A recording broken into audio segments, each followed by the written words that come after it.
Welcome to Business Connection. I'm Liz Spencer. We have a wonderful and warm person in studio with me today. It's Karen Kelly. She's the author of Angels on Your Pillow. That's wonderful. Who wouldn't want angels on their pillow? Isn't that a great way to fall asleep? You have an angel on your pillow? Yes. It's a great title. Tell me a little bit about the book. Well, the book is about a little girl whose mother tucks her into bed every night and says, "Good night, sleep tight, angels on your pillow." And she wakes up one middle of the night and wants to find that angel. And there's real angels in the room, but she can't see them. And she's patting her pillow and she finds a feather. And she thinks the feather is her angel. So she decides, oh, there's lots of angels here, I'm going to let them out. Well, there's two fish, Bubbles and Sushi, and Bubbles and Sushi are trying to get her to stop, and the angels are trying to get her to stop. But the next thing you know, there's feathers all over the room, and the little girl goes to sleep happy, not realizing that the feathers are feathers and the angels are angels. So it's just a cute little story about love and how angels come into our lives and make us pay attention to the things that are important. How did you get this little idea? I love the good night. Yeah. So how did that come? Well, originally my mother used to say that to me, and I said it to my daughter, and our families all say it, and I'm sure it'll be said for years and years. But I just woke up about 10 years ago, and I thought, I've got to write this book. And I knew it was going to be a children's book.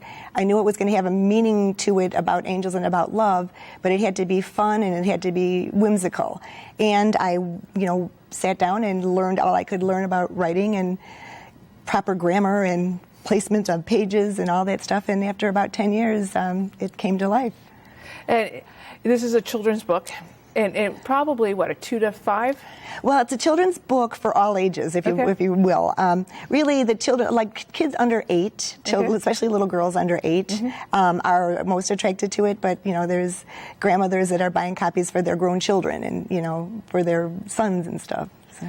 Well, I think, and we had talked about this off camera, I think the neat thing about a children's book is this is a book that would be read at bedtime. Definitely. Yes. And it's nice as the mom to be able to read a book that has a little bit of a meaning that I can maybe see. Mm-hmm. So it kind of speaks to both Absolutely. Groups. Was that your intent? Yes. And why did you go that way? I just felt like there was a message that had to be shared about, how much love there is in the world and how people are all worthy of the love. And, not to go through behaviors that are, self-harming or anything. There's a lot of people that don't feel worthy. And I thought, if I could just get a little fun book out there, it'll lead towards that acceptance and get people to spread the love themselves. Now, it's bright, it's colorful. How did you find the illustrator for that? Or do you draw yourself? My art was way too detailed, so I actually met someone named Bryce Westervelt through a website called Fiverr. It's a freelance artist. And I told him, Bryce, I want stick people. Here's what every page looks like, because I had the diagram of all the pages. And he created exactly what I wanted, and he made the little girl look just like my daughter when she was that age, which is amazing.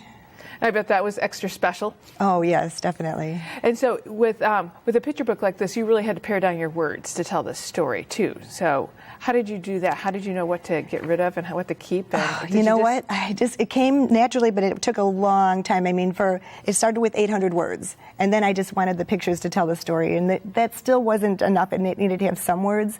So I ended up just through reading it and having people read it, and bless my husband's heart, he was, right there all this time. Here, read this one. How's this? For 10 years, and finally I made it to where the pictures did tell the story, and 125 words were in place. And here you are today. Yes. And so what's the next step for this book? Well, I have sold several copies, a couple hundred copies already without any advertising. I'm, working with Amazon. I've got, books on Amazon now. I've got my website where it's selling books. I have other books in the works, coloring books, and, I imagine that there'll be merchandise like clothing and little angel pillows and that sort of thing. So just keep the momentum going is, I guess, the next step. And that's great. So it sounds like you really have taken a book and you've created a character that you hope will really stay with a family. Oh, yeah. Yes, definitely. Yeah, I have, actually people are buying the books and they're saving them for their grandchildren when they get married, which is really cool. and giving them as thoughtful gifts to, baby showers and that sort of thing. So, and it's neat because at first I was getting orders from people that I knew, and now I'm getting orders from out of state. I sold a book out of the country even.